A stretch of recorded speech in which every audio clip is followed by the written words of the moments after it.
Going back to Tony Gosling at Bilderberg.org, we can also learn more about the Bilderberg in my film, The End Game, Blueprint for Global Enslavement.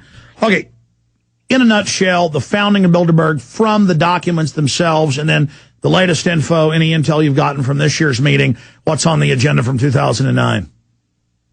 The list this year, Alex, is the Bilderberg press release, have you? Yes. You've seen all that then, yeah?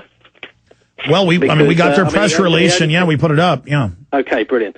Because there were a couple of issues of the press release, some in different languages, but they were talking this time, well, at least they say they were talking about the financial crisis, governments and markets, role of institutions, market economies and democracy, Iraq, Pakistan, Afghanistan, US and the world, cyber terrorism, which I guess is their fear of the truth coming out on the internet, manifesting as something called cyber terrorism, new imperialisms, protectionism, post-Kyoto challenges. Now, I don't know about you, but that's the longest list of subjects I've ever seen on one of these Bilderberg press releases.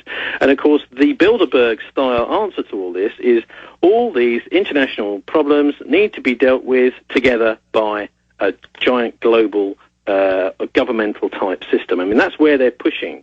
But it seems every time there's some kind of crisis, and this is why they're so into these created crises, is they're trying to pull it in and say, it's okay, we've got a plan to deal with it. A little bit like when they appeared at the beginning of the Second World War. They were sort of jumping in there saying, it's okay, we'll deal with it. So they're spending a lot of money, a lot of time and effort trying to think ahead of the game and playing a long game. As I think, we need to do too. So the originals, when we were talking a little bit earlier about the U-boat incident, do you actually know about that? The Hitler's escape boat. Do you know about that one? Yes, I had read briefly about it in a few history books, but you had more details, so tell us about it. Well, that's right. I mean, I actually came over to the States, I think it was in 1999, to check this one out, Alex, because it seemed so intriguing. I was having chats on the phone and getting emails from a guy called Ed Michaud I think it's in Concord, Massachusetts he's based, but he was doing diving off of Cape Cod, and he's someone that kind of does research in libraries, museums and that kind of thing into wrecks. And he discovered this wreck, this U-boat, which had sunk off Cape Cod on the 25th of August, 1944. It was a very special, very peculiar type of U-boat. Only one of its kind was ever built. It's called a Type X-1B. You won't find it in any of the books that there are published about submarines, but he's managed to get the plans for it, all sorts of stuff. But there was only one ever built, and it was in port in Danzig, sitting there, waiting for any reason that Hitler or the high command of the German military might need to escape. It was sitting there ready. And the other thing with this U-boat, it was enormous. It also had a gigantic, great hold. So it wasn't your normal U-boat. It wasn't a fighting U-boat. It was able to transport vast amounts of goods. And Ed had done his research, and one of the reasons he was interested in this wreck, which is now apparently still lying off Cape Cod in quite difficult diving waters, unfortunately, but it's lying there with a whole cargo load of gold on board. Because what Ed believed was that towards the end of the war, the Nazis started shipping their gold into the U-boat so that Hitler could escape with the gold across the Atlantic or wherever he wanted to go underwater. Well, we know a lot of it went to Central and South America. That's on record that massive amounts of gold, diamonds, artwork, and Nazis went to Argentina, you name it. And I don't think a submarine would be the best way of transporting gold around the world, but I think it certainly makes it an intriguing prospect. Well, see, the Germans had the big milk cows, is what they called them, large troop-carrying, cargo-carrying subs. And we know milk cows went to South America, carrying all the goodies. Stay there, Tony Gosling. Let's fast forward when we get back to current times.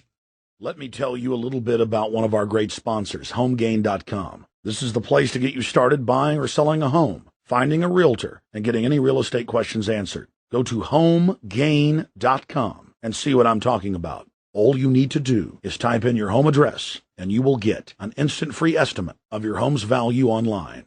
This is a great way to be able to monitor the value of your home. And again, it's absolutely free. There are tons of tools to help you. For instance, if you want to remodel your home, go to HomeGain.com. Use their Home Sale Maximizer to help you determine which home improvements can most increase your home's value before you put it on the market. For 10 years, these folks have been helping home sellers and buyers. Visit their link at Infowars.com. Look for Max, the orange home gain gorilla, to help you with any real estate needs you might have. You'll love this site. It's homegain.com, HOMEGAIN.com. Check them out today. Other interesting history, though. I mean, it's now out in mainline news that it was Nazi money helping to found it, kind of merging with the British and U.S. Elites. How is their agenda going? According to Jim Tucker and Daniel Estelin and so many others that have sources inside, it is not going well, and that they realize that people are waking up to the New World Order. Is that what you've got? Because I know you have a lot of contacts, do constant research. I know. I think essentially what they're working to is a two-pronged failure, really. One is a failed plan in the first place. I mean, a lot of these plans were drawn up, many, many, many years ago, and they just don't work in the modern world. The other thing, of course, is it's a little bit like the Battle of Arnhem in the Second World War, when the gliders came in to as part of a kind of large paratroop invasion. The first thing the Germans got their hands on was the plans. Now, this is what we've got as well. Is we've got a lot of the plans of what they're intending to do. I mean, not necessarily the individual operational details, but the larger plan. We've got it. It's come out before. We have the blueprints of the Death Star. We have the blueprints of the Death Star, and if we will just mount an X-wing attack, we can beat them, and we have done that. And, of course, this is really, ultimately, is going to be, and is already, a massive battle for hearts and minds. And, of course, if the hearts and minds are on the case before the battle starts, then there's no chance of taking them away.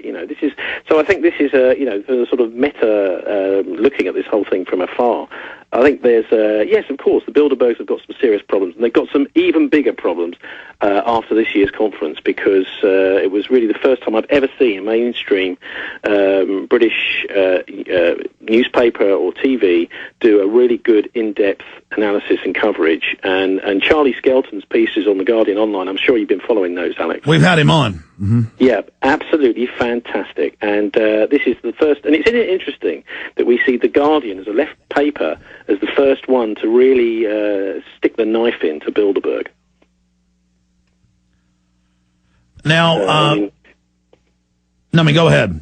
Yeah, because, for me, I've come from a sort of reasonably left-wing trade union background, and I've always thought that the biggest thorn in these people's sides is organised labour, well-organised and representative. I mean, for example, on a programme I do here this evening in Bristol, we had a guy from the Communication Workers Union, which represents the telecom workers and postal workers in the southwest of England, and this one chap is representing 30,000 workers. I think this is really what the Bilderbergers fear, almost more than anything else, is organised, ordinary people, organised, ordinary workers, etc., against them. And that's what Webster Tarpley says. That's why they're so pleased to be flushing Chrysler and GM down the toilet right now, because then only the state will be left to help people, and it's controlled by the eugenicists at the Bilderberg Group. So they want us coming hat in hand, begging to them to be literal sharecroppers in their global plantation.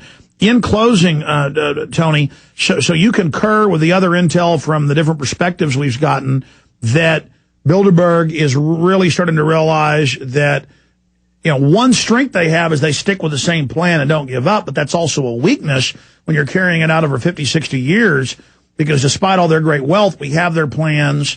Their plan wasn't set up and designed for this hyper-modern world. The control grids they tried to build have kind of backfired on them.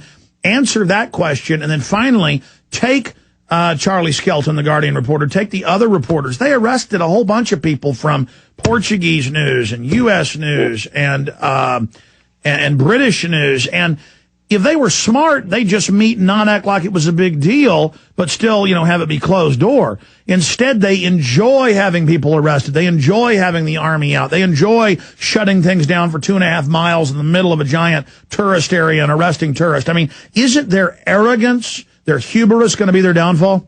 Well, I think that is actually a massive tactical error on their side, because their hotel is sealed off well away from anybody. They are actually showing their hand by acting like that, and this is one of the reasons I think why Charlie was so annoyed. Now, I don't know if Charlie mentioned it, but also the Times covered it as well this year, and it's also, I mean, to see the way these newspapers operate in this kind of masquerade of competition, knowing Murdoch's outlets, Sky News, the Times, the Sun, etc., is that they also they only act and they only do stuff when somebody else is doing it, and this is what they're making out, that they're actually also interested in covering this stuff. But you can be guaranteed, if the Guardian hadn't been covering it, there would have been not a word in the Times would have been about it. The other newspaper that covered it here in Britain was the Sunday Express, which did a fantastic little piece calling them the Bilderberg Illuminati. So this is for certainly in the English language newspapers, this is the best year I've ever seen for Bilderberg coverage.